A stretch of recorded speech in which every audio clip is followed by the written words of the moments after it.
OK, alors, réglons le cas des figures équivalentes.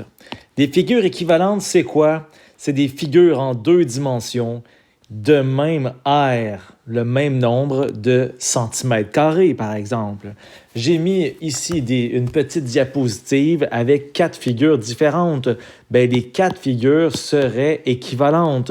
C'est la même quantité de peinture verte pour les 4 figures. J'ai fait des figures un peu au hasard. Alors, il faut prendre un peu pour du cash que les figures sont de même aire. Alors, j'imagine que ça, c'est pas la même chose que ça, mais c'est juste pour vous donner une idée que si tu fais un calcul d'air et que ça donne 25 cm², bien, il y a plusieurs formes qui donnent 25 cm².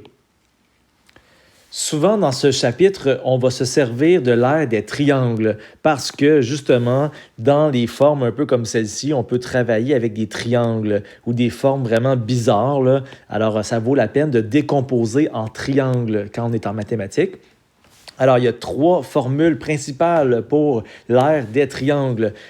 C'est sûr que la traditionnelle, c'est qu'on apprend depuis qu'on est tout jeune, c'est base fois hauteur divisé par 2 quand on a un triangle rectangle. Ou si on a un triangle isocèle, par exemple, ben c'est la base fois la hauteur divisé par 2. Ça, c'est assez standard.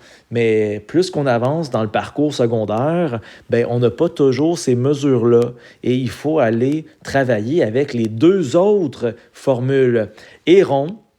Souvent, plusieurs élèves s'en rappellent de cette formule parce qu'elle est impressionnante. Il y a plusieurs parenthèses et est quand même assez simple d'utilisation. Il faut juste penser à trouver le demi-périmètre. Donc, le demi-périmètre, comme ça ici, tu additionnes les 3 côtés. D'ailleurs, c'est l'indice qui te dit d'utiliser cette formule. C'est quand tu connais les 3 côtés. Alors, tu additionnes les 3 côtés avec une parenthèse idéalement, tu divises par 2 et le chiffre que ça donne, c'est lui que tu vas écrire à plusieurs reprises sous la racine carrée. Si tu mets une parenthèse au début et à la fin, ben, tu peux mettre directement ça sur la calculatrice et ça donne la réponse en un seul calcul. La calculatrice ne fera pas d'erreur de calcul ici, là, avec les nombreux calculs qu'il faut faire en dessous de la racine. Et il y a la préférée. Ma préférée qui s'appelle la Cadillac, la CAC, si vous préférez. Donc, pourquoi je l'appelle la CAC? C-A-C. Donc, c'est vraiment la Cadillac des formules. Moi, je vous invite à la considérer plus souvent parce que c'est vraiment une porte de sortie dans plusieurs exercices. Il arrive très, très souvent qu'on connaisse un V comme ça ici. Et quand on connaît un V avec l'angle entre les deux, ben, on n'a même pas besoin de savoir la hauteur, on n'a même pas besoin de savoir ce côté-là, et on peut trouver l'air en un claquement de doigts. Celui-là, je vais le faire plus particulièrement. Donc ici, vous avez finalement 5 multiplié par 7 sinus 30 divisé par 2. OK? Très, très, très important. Et ici, si tu mets une parenthèse, c'est encore mieux. Donc, et ça donne la réponse, tout simplement. OK? Donc, 35, ça fait 17,5. Comme ça ici, unité carrée. Ça vous va? J'espère que oui. Alors, un exemple typique, vraiment typique là, que je peux faire avec vous, c'est souvent ce qu'on demande de faire dans les résoudre ou dans les mises en situation avec des contextes de terrain, là, un jardinier ou un fermier, blablabla. Bon. Alors, c'est souvent ce dessin-là qu'on a. Alors, une espèce de quadrilatère bizarre. Ça peut être un trapèze, ça peut être un parallélogramme. Et l'avantage, c'est que, par exemple, s'ils disent dans le problème, voici 2 figures équivalentes. Ça veut dire que la zone 1 puis la zone 2 ont la même aire. Ça, c'est super important de cibler dans le texte. Il est écrit figure équivalente. S'il est écrit ça, là, boum, boum, boum, jackpot. Donc, ça veut dire que tu vas pouvoir calculer l'aire du premier, puis ça donne le deuxième. Ou bien, si tu calcules le deuxième, ça donne le premier. Alors, il faut voir ça de façon très avantageuse. Alors ici, première étape, ce que je ferais, vu que je connais plus de choses dans le deuxième triangle, ben je vais travailler avec le deuxième triangle en premier. On n'est pas toujours obligé de commencer par le numéro un. OK, donc l'aire du deuxième. Ah ben, Colin, j'ai un V comme ça, youpi! Alors, ça veut dire que je vais utiliser la CAQ. J'utilise 25 multiplié 22 multiplié sin de 120. J'ai pas besoin là, de faire rien de particulier si j'ai un angle obtus. OK? J'utilise quand même cette formule-là. Et ça me donne 179,44 unités carrées. Ça veut dire que l'aire numéro 1 aussi. OK? Et moi, ce que je voudrais savoir dans l'exercice, parce que là, je n'ai même pas écrit de question vraiment, c'est de savoir le côté qu'il y a ici. Comme ça. OK?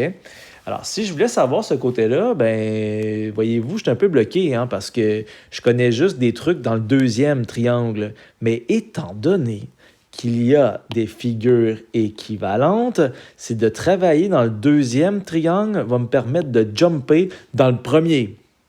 Alors, on y va. Ça veut dire quoi? Ça veut dire que là, ici, j'aimerais ça travailler avec le premier triangle et la seule chose que je connais, c'est un angle. Voyez-vous? Alors, ça pourrait être intéressant si je pouvais avoir au moins ce côté-là. Parce que ce côté-là, là, je pense que je peux le savoir. J'ai un V, comme ça ici. Et quand tu connais un V, ben oui, tu peux faire l'air, mais tu peux aussi faire la loi d'Écosse. Alors, faisons la loi d'Écosse. Alors, ça ici, je vais mettre une lettre pour choisir une version de la loi d'Écosse. Alors, je vais utiliser la version B de la loi d'Écosse. B exposant 2 est égal à A2 plus C2 moins 2AC cos de B. Donc, il faut que la loi commence par B et finisse par B. Alors, je remplace les choses que je connais à l'intérieur. Ça me fait, bien sûr, 25 exposant 2 plus 22 exposant 2 moins 2 fois 25 fois 22 cos de 120. Donc, comme ça ici. Et ça donne environ 1600. Je vais juste vérifier un petit truc. 40,73 exposant 2.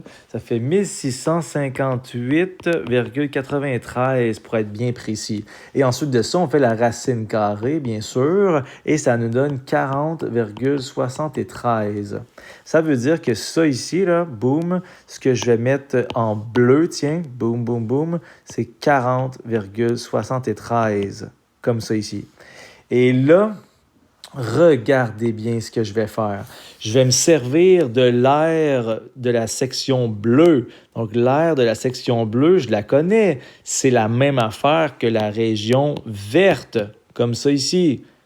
Si c'est pareil, ça veut dire que c'est aussi 179,44. Alors, je vais l'écrire 179,44.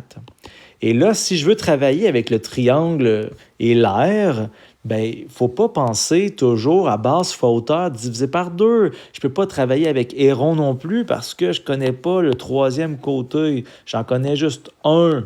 Alors, moi, ici, ce n'est pas la hauteur que je cherche. Si ça avait été la hauteur, j'aurais pu travailler avec base fois hauteur divisé par 2. Mais là, ici, c'est pas ça que je cherche. Moi, c'est le côté qu'il y a ici. Alors, c'est le côté qui fait justement partie du V. Alors, j'écris la formule comme celle-là ici, là, presque pareil. Alors, je vais écrire finalement la valeur du côté que je ne connais pas, que je vais appeler A.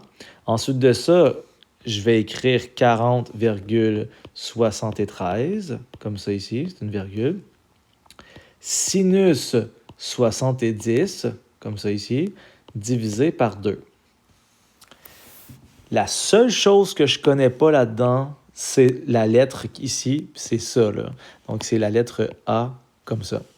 Alors, je fais de l'algèbre pour trouver la réponse. Et moi, ce que je fais habituellement, là, pour être bien certain, c'est que je commence par faire x2.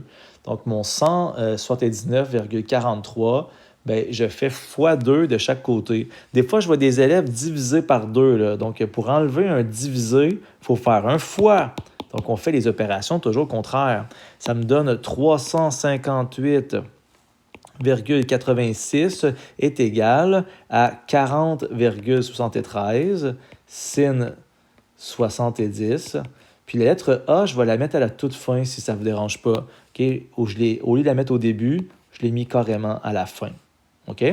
Donc, tu dois diviser finalement par 40,73. Tu peux faire Enter. Et ensuite de ça, tu divises par sin 70. Tu fais Enter. Donc, il y a plusieurs façons de voir les choses. Donc, moi, ce que je te suggère, c'est d'y aller vraiment step by step. Là. Donc, tu divises par 40,73. Tu pèses sur Enter. Et ensuite de ça, tu divises par sin 70. Alors, je divise sur ma calculatrice par 40,73, Enter. Je divise par sin 70, Enter. Et ça me donne la valeur que je cherchais, 9,376 unités. Alors ça veut dire que le côté que là mesure 9,376. Le dessin n'est pas à l'échelle, OK? Parce que le côté, évidemment, qui est là, a l'air plus long que celui-ci. Donc, j'ai vraiment fait un dessin qui était beaucoup trop large ici, là. Donc, c'est vraiment c'est mon dessin qui n'est pas à l'échelle qui fait en sorte que mon gros bon sens me joue des tours. On pourrait penser que c'était à peu près 22 ou dans la vingtaine, alors qu'en réalité, c'est beaucoup plus petit.